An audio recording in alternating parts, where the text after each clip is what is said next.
Cinema గురించి మాట్లాడమంటే అందరూ నా గురించే మాట్లాడారు. కవితక్క నా గురించే మాట్లాడింది, సాంబశివరావు గారు, మంత్రి గారు. ఇప్పుడు తను నా పాత్రని పోషించడం కోసం వచ్చినటువంటి శివరాజ్ కుమార్ కూడా నా గురించే మాట్లాడుతూ ముగించారు. నేను నా గురించి చెప్పుకోవటం కాకుండా ఇవాళ ఈ చిత్రం నిర్మాణం జరగబోతుందంటే ఈ చిత్రం నేచురల్గా ఉండాలనేటువంటిది నా కోరిక. నేను ఏ పద్ధతుల్లో ఉండేవాడిని, నా పద్ధతి ఏంటి, నా విధానం ఏంటి, నా స్వభావం ఏంటి అనేటువంటిది ఉండాలి అనేటువంటిది. నా స్వభావం ఏంటి అనే దానికి వస్తే ఈ వ్యవస్థలో మార్పు రావాలి, మనందరిలో మార్పు జరగాలి. ఒకరిని ఒకరు మోసం చేసుకునే పద్ధతి కానీ, ఒకరిని ఒకరు దోసుకునేటువంటి పద్ధతి కానీ,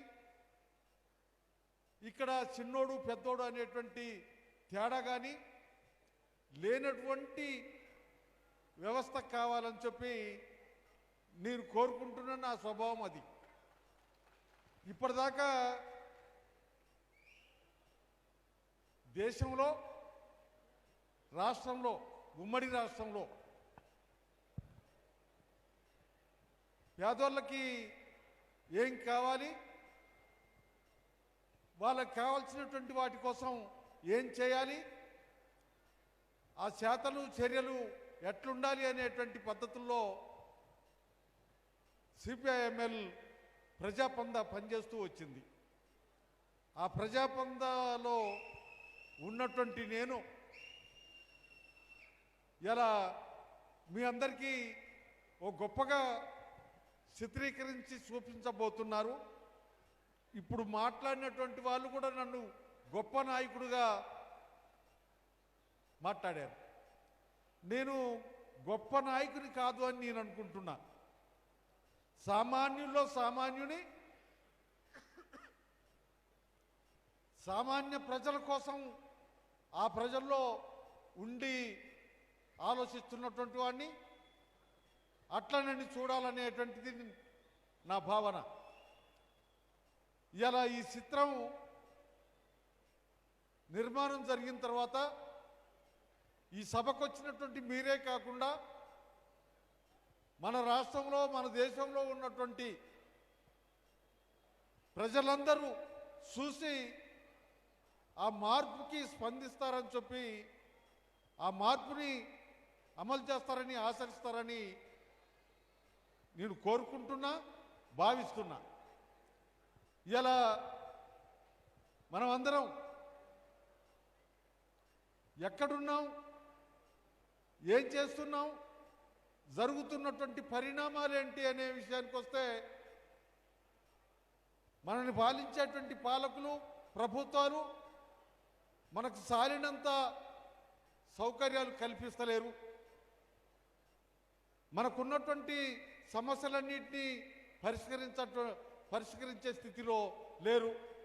అందుకనే ఆ సమస్యల పరిష్కార దిశగా ప్రయాణం చేయాల్సినటువంటి అవసరం ఉంది. మనం కళ్ళు తెరవడం కాకుండా మన పాలకుల్ని కళ్ళు తెరిపించాలి అనేటువంటి భావన నేను భావిస్తున్నాను.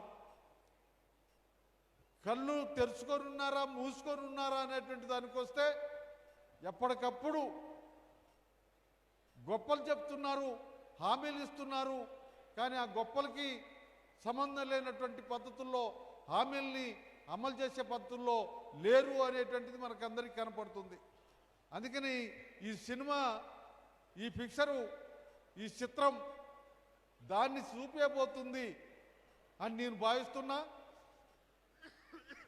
3 సంవత్సరాల నుండి డైరెక్టర్ పర్మస్ దీనికి సంబంధించినటువంటి, నాకు సంబంధించిన నా బాల్యం నుంచి మొదలుకొని ఇప్పటిదాకా ఏంటి అనేటువంటి దాన్ని తెలుసుకున్నటువంటి హిస్టరీని ఇప్పుడు మన ముందుంచబోతున్నాడు. ఏదైతే మొత్తానికి ఈ చిత్రం నిర్మాణం జరగాలన్నా దానికి కావాల్సినటువంటి గ్రౌండు, దానికి కావాల్సినటువంటి యంత్రాంగం ఎన్ని అవసరం. దాంట్లో మరి మనం ఎన్టీ రామారావుని చూసాం, ఇప్పుడు చిరంజీవి గారిని చూస్తున్నాం, ఇంకా చాలామంది సినిమా యాక్టర్లని చూస్తున్నాం, ఆ సినిమాలు చూస్తున్నాం. అటువంటి యాక్టర్గా ఉన్నటువంటి శివరాజ్ కుమార్ గారు పర్మిస్ పోయి కోరగానే ఒప్పుకొని ఓపిక ఇవాళ మన పాల్వంచకి రావటం సంతోషకరమైనటువంటి విషయం. ఆయన ఆ చిత్రాన్ని మనందరికీ ఉపయోగపడే పద్ధతుల్లో, ఈ వ్యవస్థలో మార్పుకు కావలసినటువంటి పద్ధతుల్లో వ్యవహరిస్తాడని, యాక్షన్ చేస్తాడని చెప్పి భావిస్తున్నా. ఇలా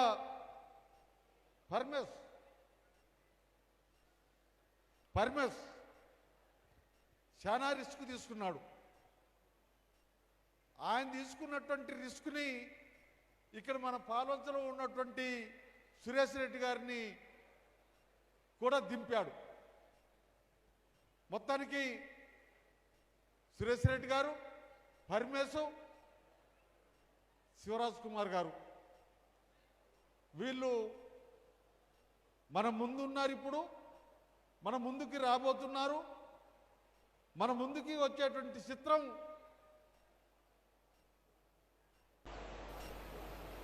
ప్రజలకి ఉపయోగపడే పద్ధతుల్లో, ప్రజలు ఆలోచించే పద్ధతుల్లో, ప్రజల్లో మార్పు వచ్చే పద్ధతుల్లో ఉండాలని చెప్పి కోరుకుంటూ సెలవు తీసుకుంటున్నా. Thank you Narsanna. సురేష్